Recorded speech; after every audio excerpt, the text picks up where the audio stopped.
Pasta খেতে আমরা কিন্তু সবাই কম বেশি পছন্দ করি, তাই না? আমার বাসায় তো পাস্তা ছাড়া চলেই না। হ্যালো এভরিওয়ান, আসসালামু আলাইকুম। কেমন আছেন সবাই? আজকের পর্বে শেয়ার করব অসম্ভব মজাদার পাস্তা রেসিপি। আশা করি আজকের রেসিপিটা অনেক বেশি ভালো লাগবে। আর এই তো আমি প্যাকেটের পাস্তা নিয়ে নিয়েছি। আপনারা চাইলে যে কোনো পাস্তাই কিন্তু এখানে ব্যবহার করতে পারেন।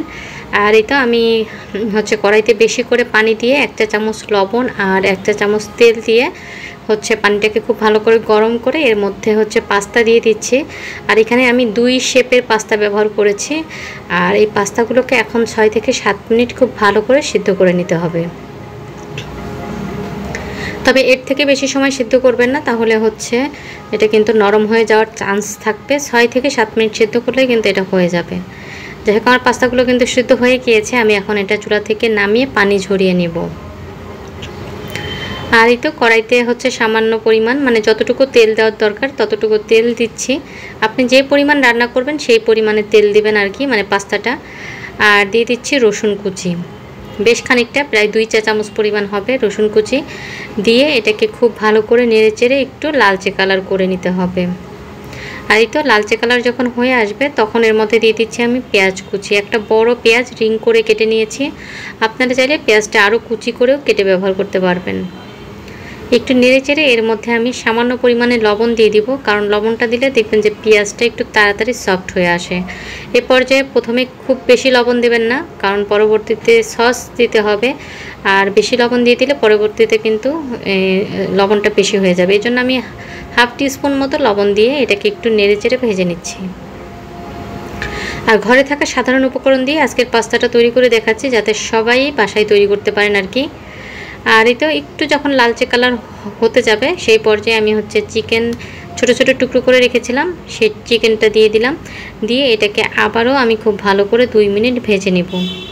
এ পর্যায়ে চুলার জালটা কিন্তু মিডিয়াম টু লোয়ের মাঝামাঝি আছে। একদম হাই হিটে রান্না করার কোনো প্রয়োজন নেই, মিডিয়াম হিটে রান্না করলে যথেষ্ট।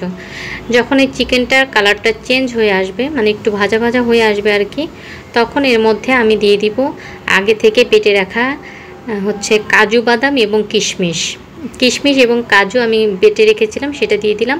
আপনারা একটু বেশি পরিমাণে দেওয়ার চেষ্টা করবেন, যেহেতু আমার বাসায় ততটা ছিল না, এর জন্য আমি কম করে দিয়েছি।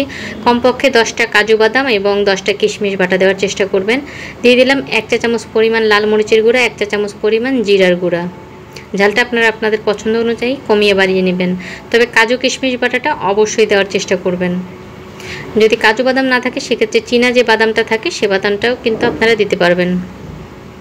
আর এখন এটাকে খুব ভালো করে আমি মশলাটাকে মাংসের সঙ্গে মিশিয়ে এরপরে দিয়ে দিলাম বেশ খানিকটা টমেটো সস। টমেটো সসটা মাংসের সঙ্গে খুব ভালো করে এভাবে নেড়েচেড়ে মিশিয়ে নিতে হবে। যদি চিলি সস বাসায় থাকে তাহলে চিলি সসটাও দেবেন।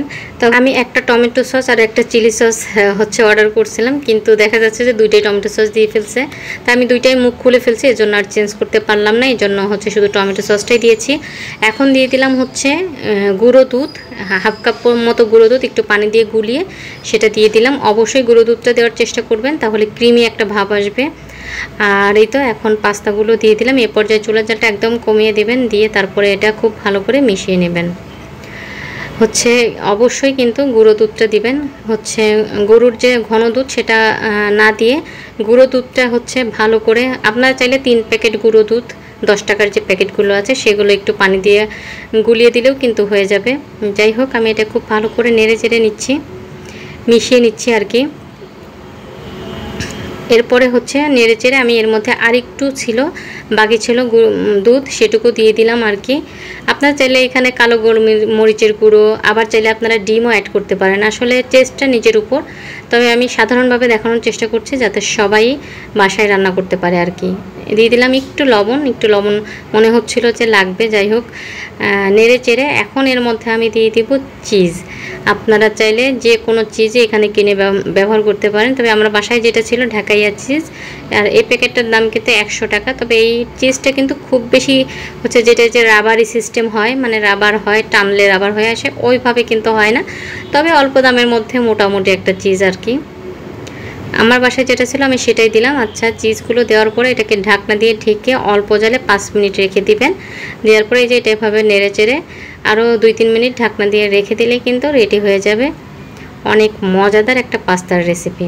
আশা করি আজকের রেসিপিটা ভালো লাগবে বা ভালো লেগেছে। ভালো লাগলে আমার চ্যানেলটা সাবস্ক্রাইব করবেন, বেশি বেশি লাইক কমেন্টস এবং শেয়ার করবেন। দেখুন আমার চুলা থেকেই কিন্তু হচ্ছে পাস্তাটা ফুরিয়ে যাচ্ছে সবাই খাওয়ার জন্য। আর এই তো আজকে পর্যন্ত, আল্লাহ হাফেজ, আসসালামু আলাইকুম।